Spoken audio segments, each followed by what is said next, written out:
Gentlemen, season 1 is finished. Season 2 is here. Back to the Glory Hunter. Roma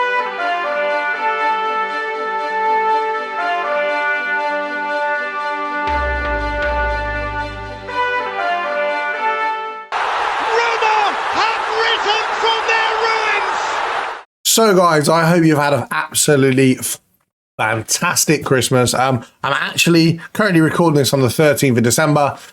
But I've already got the end of season 1 done, edited, uploaded, and scheduled. So I haven't seen the reaction to the end of season 1, but I'm hoping it is positive. Now, as you can see in the trophy room, the Roma badge, let me work out where to put it. Roma badge up there in front of the Scudetto means it was won. We won the league. We'll talk about the last season for anyone who's new to the series. Make sure you drop a like and make sure you drop a sub if you are. And then we'll go into the players I've signed. We have had an incredible, for me, probably a 10 out of 10 transfer window. Hopefully, it's going to carry us to the league and definitely the Italian Cup and maybe, just maybe, the Champions League. So as you guys can see on the trophy graphic there, 1 trophy completed in Italy, 1 more to go, and then we move on to the next one. Now, obviously, we've already won the league, right? So I see no point in playing the large amount of games. I think what I might do is play through maybe 2 months or play up until the Champions League group stage is announced, play through the Champions League with a couple of league games, play again basically up to the transfer window, show the transfer window if we do any business, which I highly doubt it, and you'll know why in a second. And then from there, sort of play through the Champions League knockouts and into the end of the season. Because we've already won the league. There's no point in you guys seeing the second league. So if you guys want to see more league games, let me know. I'm only going to record maybe 1 more video before this one's come out. So you'll be able to give me some feedback.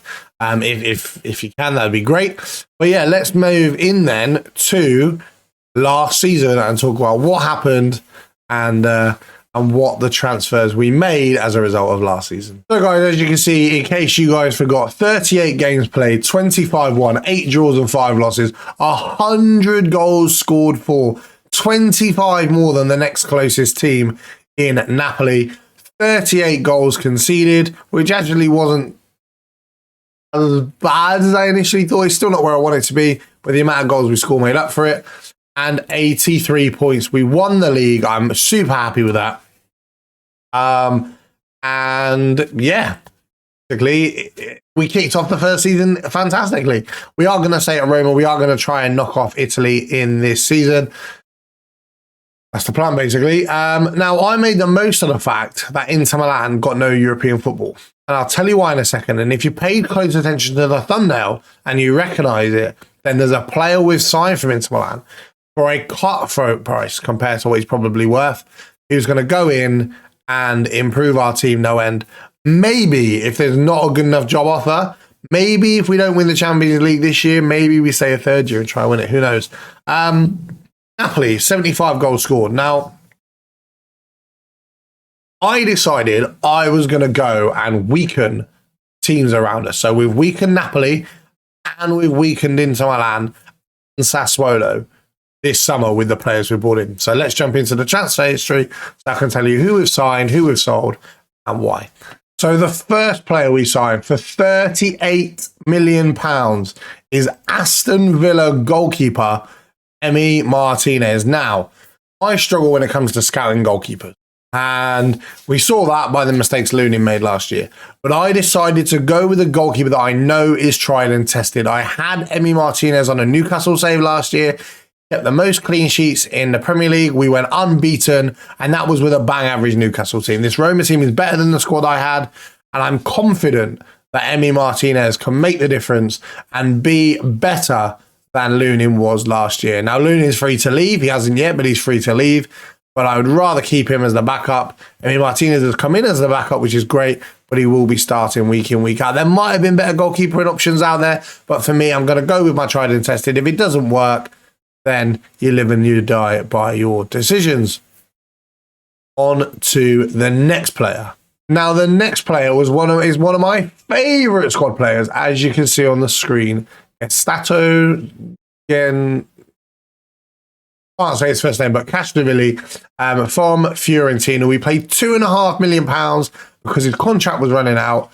£2.5 million before the transfer window had opened, so he hadn't quite left on a free yet.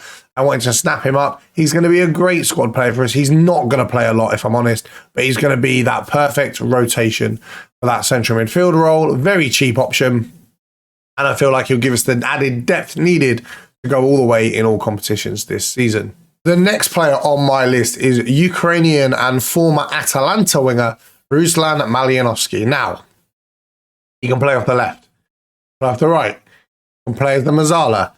For me, his stats look outstanding. He's coming as an impact sub, which means he's not going to want to play a lot.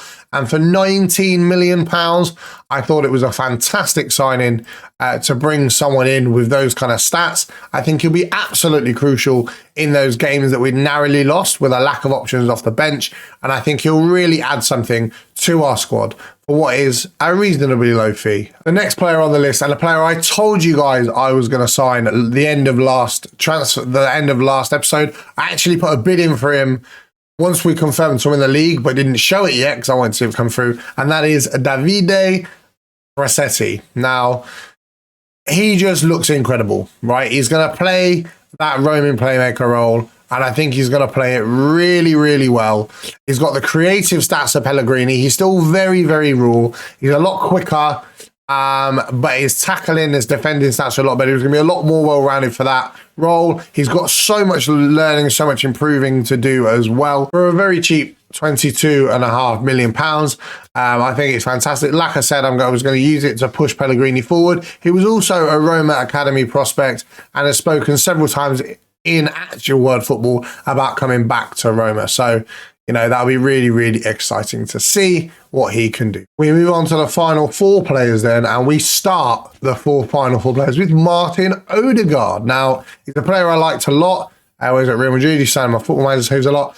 I didn't intend on signing him. I didn't intend on signing a player of that caliber to sit on the bench. However, he was transferred. I think I'll show you in a second because I can't go back without revealing the other players, but he can play off the right, he can play off the left, he can play through the middle. His creative stats are fantastic. He was transferred by Arsenal after Arteta got sacked, and they had a horrific season. So I thought, you know what? A cheap bargain. Let me get in. Let me get the job done. Worst case scenario, he adds great depth for us. Best case scenario, he becomes a key player for us. And he cost us, there you go, £30.5 million from Arsenal. He got 15 goal contributions last year in 38 games. If we add that to our team and our output, maybe, just maybe, it can help push us towards more comfortably winning the title, winning the League Cup, the Italian Cup, and trying to go for the Champions League. Well, on to the final three players. Now we've got some big hitters in this. Two big hitters and then a bargain. We upgraded on Roberto Mancini with the player I was dying to sign as soon as Inter Milan got no European football, Alessandro Bastoni. Now, Spurs have been linked to him for so long. He's been a player I really want in Antonio Conte's system. He's one of my favourite players on Football Manager. At 6'3", he's an elite level centre-back. And for only £70 million as well, due to requesting to be transfer listed after Inter crashed and burned in the league last year. I said we were going to make the most of opportunities from rival clubs, and we've done just that. Bringing him in, he's going to be an absolute rock. I'm confident him now and Lacroix can really improve our defensive record, and I'd be anticipating conceding no more than 22 to maybe 25 goals over the duration of the league season with those two as a centre-back pair. And I believe it's a title-winning, what do you call it? A title-defending partnership. I believe it's potentially a Champions League winning partnership, and I'm really, really excited to see how the boys get along. Into our Tammy Abraham replacement. After 22 goal contributions in 27 games, the Nigerian machine, Victor Osimhen, leaves Napoli for Roma for £75 million. We put the bid in, he requested to be transferred, and in the end, they accepted the bid. I'm really, really excited. I think he offers us a lot of what Tammy Abraham offers us. Maybe his passing and vision isn't quite as good, and maybe his height isn't quite as tall, but I still think he'll be an elite level striker, and hopefully you guys are happy with the replacement I brought in for Tammy Abraham. I understand it was a lot of money. I understand it was a gamble. I looked at Lukaku. I looked at Lautaro Martinez, who I believe went to PSG in the end. I tried to bring in Harry Kane. I looked at several different options that in the end I settled for Victor Osimhen. Hopefully you guys are happy with that replacement.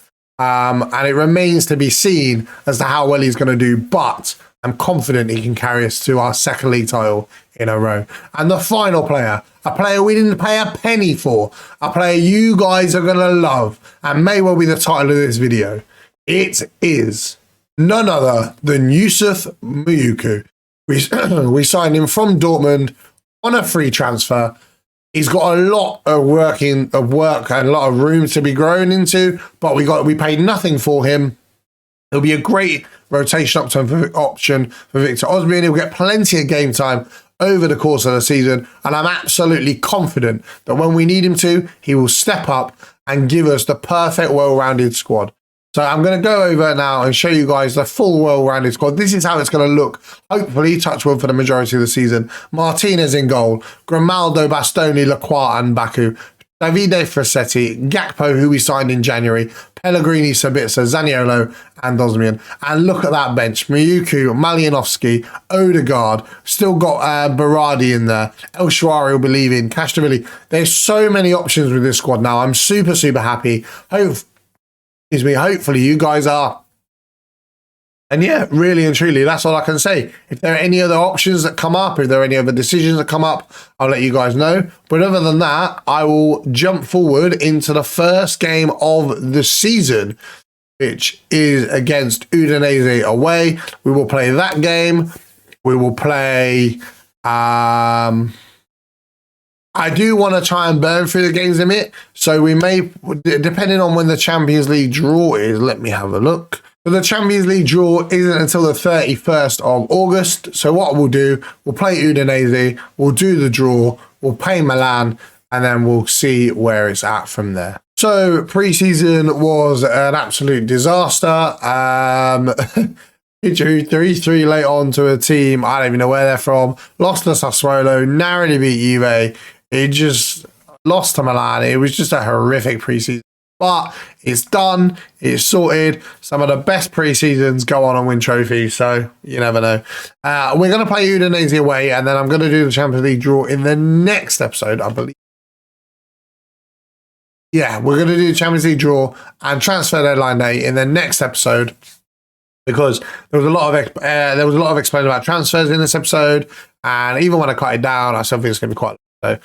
And then what I'll do, we'll do the group stage, we'll do the deadline day, we'll maybe play one or two games, maybe Milan and Juve, and then I'll play through a massive chunk depending on who we get in our Champions League group.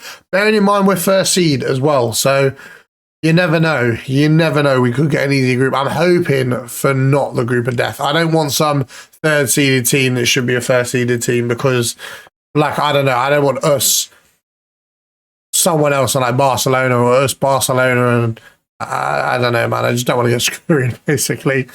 But I'm really excited to even be back in the Champions League with Roma. See, the shirt I'm rocking is a Champions League shirt. Juventus start the season off with a 1-goal lead. Can we do the same? We're going with that perfect lineup that I told you about at the start of the episode. Let's hope we can get a job done. It might be, oh my God, right. Give Emi Martinez 26, that's fine. Bastoni, I want to have number 3. Osimhen, come number 9, that's fine. Odegaard, I'm going to give him number 10 because I got a feeling he might become quite important for the season. Malinovsky can have number 11. Really, number 16. There's literally no method to this whatsoever. I'm just picking the numbers that look like they feel right.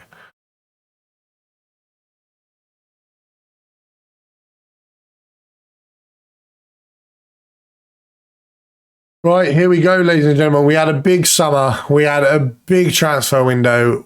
We made lots of changes. We've had a horrific preseason. Can we start the league out well? Find out. Got a highlight here. Frassetti with his first touches at the ball. Like I said, there's been a lot of changes, so I'm not expecting to hit the ground running in the first few weeks. I just want better results than the same fixtures last year, which last year against Udinese we lost away from home, I believe, with 10 men. So we're knocking the ball around really confidently, which I like to see. I like to see this a lot. I just wish we'd get some more options.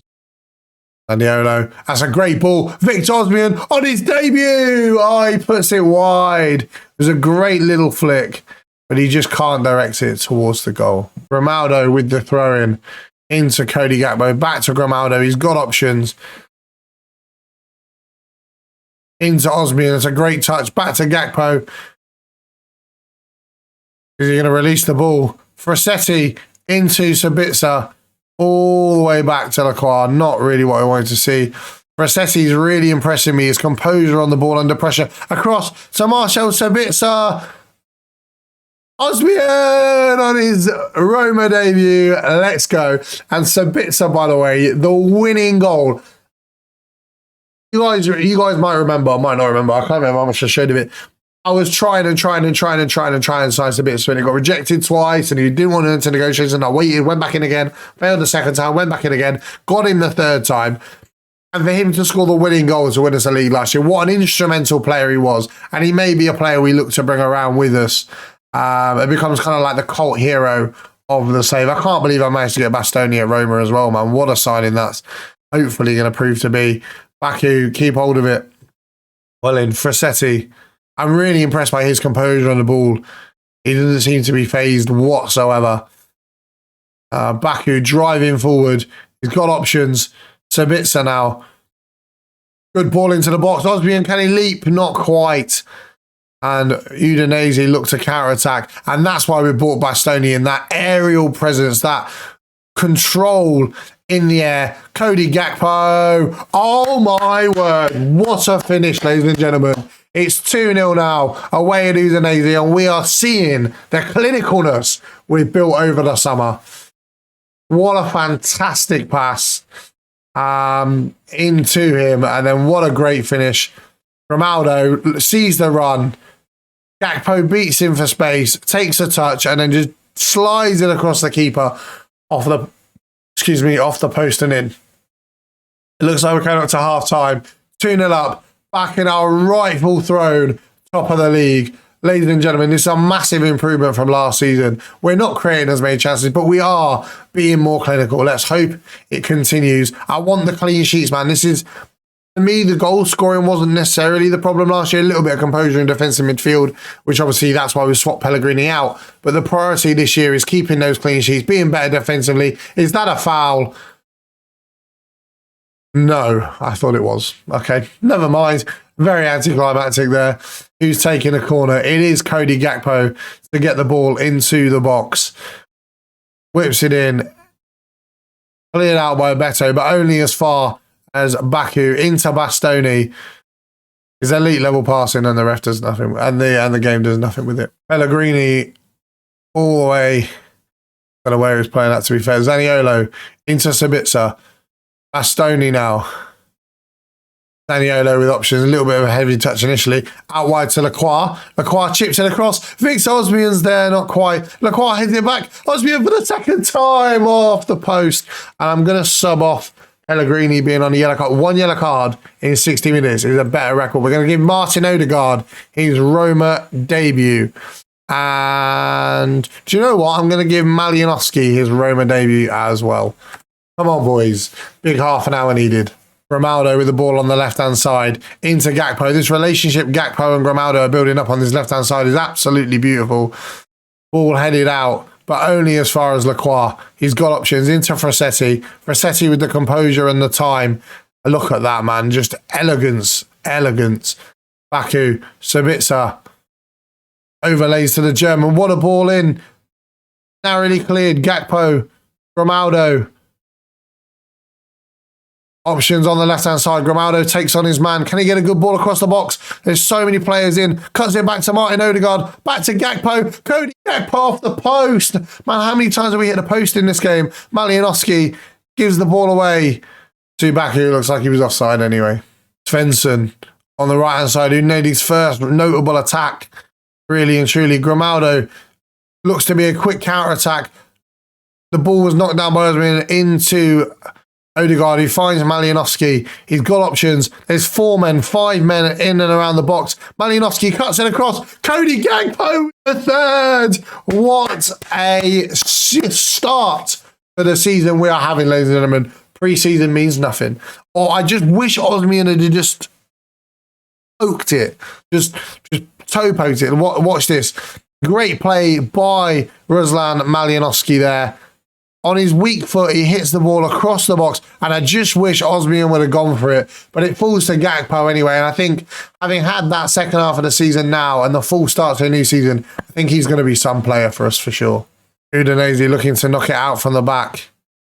They do not look composed at all. Nemanja Matic joined Udinese after leaving Roma. Ball into Beto. Lacroix with a great block and Martinez with a great save, and we preserve the clean sheet as of yet. Bastoni out wide to Grimaldo. I think these guys are going to have a fantastic partnership. Rossetti, he's got options. He's carried the ball a little bit too far, but Osmian's helped recover it. And again, fantastic from the striker. Malinowski now. What a ball to Martin Odegaard. Takes a touch. All he's got to do is finish it around the keeper, Martin Odegaard. Roma 4, Udinese 0. Ladies and gentlemen, what a start to the season we are having. Less possession, but of our 10 shots on target, we've scored 4 goals. I am absolutely over the moon. Malinowski with 2 assists. Odegaard with a goal on his debut. Osmian with a goal on his debut. Gakpo picking up the season as he left it off. What a start to the season. Hopefully we can finish the game with that clean sheet, that elusive clean sheet that we tried so hard to work towards last year. Didn't quite get enough of them as I would have liked, but we've improved the defence, we've improved the structure in midfield, giving ourselves a bit more creativity options off the bench as well. Look at Malinowski coming off the bench and getting 2 goals. There's every opportunity for him to start over Zaniolo if he does continue to do that. Udinese knocking the ball around for the final part of the season. Into Isaac's success. Out wide. Can we hold on to that clean sheet? Success. He's beaten Bastoni, and it's a great save from Emi Martinez. The only one really he's had to make the entire game. Can we just hold out for another 30 seconds? Ball into the box, headed out by Baku. Surely now the ref's going to blow his whistle. Udinese knocking it around one more time. Ball across, but it's well cleared. And that is the game, ladies and gentlemen. Roma 4, Udinese 0. Malinowski with a man-of-the-match performance off the bench. What a signing he could turn out to be. As an impact sub as well, by the way. 2 assists, 2 key passes, 100% passing completion rate. I mean, that is just outstanding. So I leave you guys here then with, I mean, there's not really much to show. I leave you here. This is our squad. This is me. Thank you guys so much for the support on Season 1. Season 2 is in full swing. The next thing you'll see is the Champions League group stage draw and transfer deadline day, and then we'll crack on with the season. Make sure you like, make sure you subscribe. I hope you've all had a fantastic Christmas, and I'll catch you in the next one. See you later.